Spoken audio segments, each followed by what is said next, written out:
Hello and welcome to Plant Crafted Pantry. Today we are canning butternut squash in my Nesco Smart Cooker and Canner. I'm following the USDA canning guidelines, which I will link below. I'm using a 5-pound butternut squash, which I washed and am peeling and cutting up into 1-inch cubes.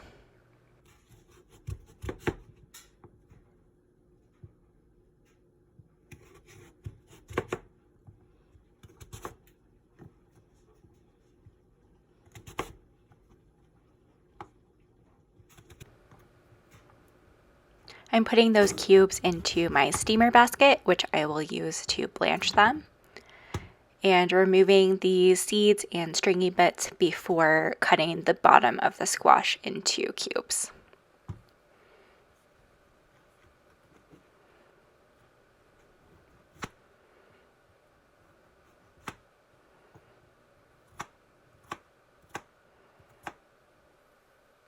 I have a pot of water boiling on the stove, and when my steamer basket is full, I will lower it into the boiling water.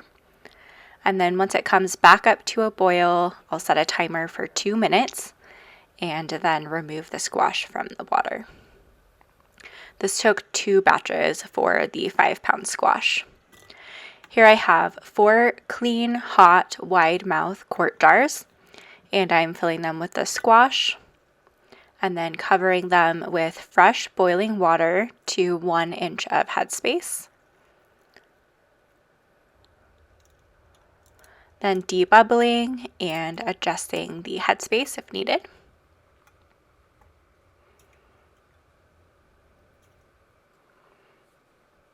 Then I am wiping down the rims with some white vinegar and then adding some new canning lids and putting on the rings to fingertip tight.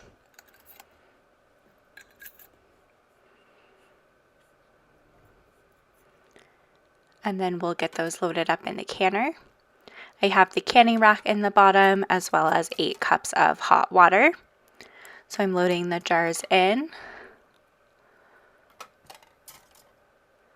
And then we'll get the lid closed up and set the dial to exhaust.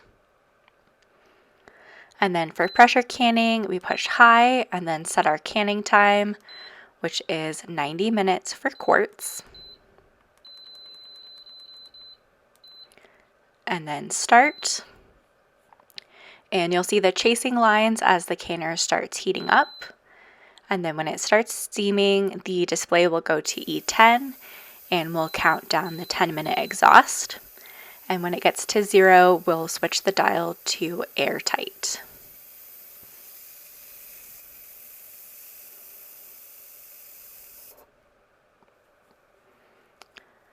And then after it comes up to the correct pressure for canning, it will start our timer. And then after the 90 minutes were up, I let the canner sit for about 2 hours to release pressure before opening the lid.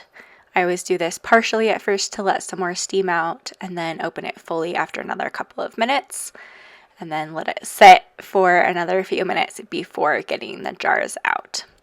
So we'll get these jars out of the canner and set them on a dish mat to cool overnight.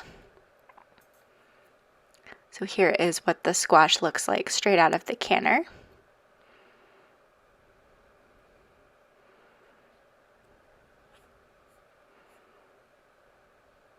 And then the next morning, I will remove the lids, check the seals, and label the jars with a Sharpie. And then we'll get these jars on the pantry shelf. I hope you enjoyed this video. Thanks so much for watching. Please subscribe if you haven't already, and I'll see you next time. Bye.